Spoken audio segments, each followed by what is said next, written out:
เขาบอกข้างบนมันบังเหรอใช่ถ้าบังไม่ไปดีกว่าข้างล่างชัดแล้วชัดได้ไหมครับชัดมากด้วย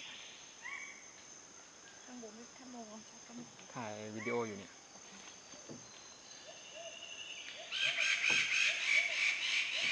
รู้ว่าไม่ชัด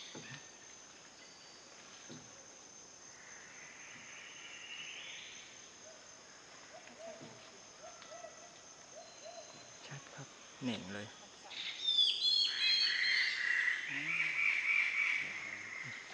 สติ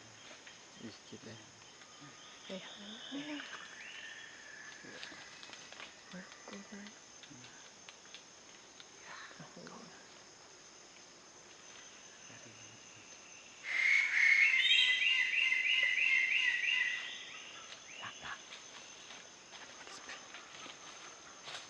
ม่เสียนาทีครับ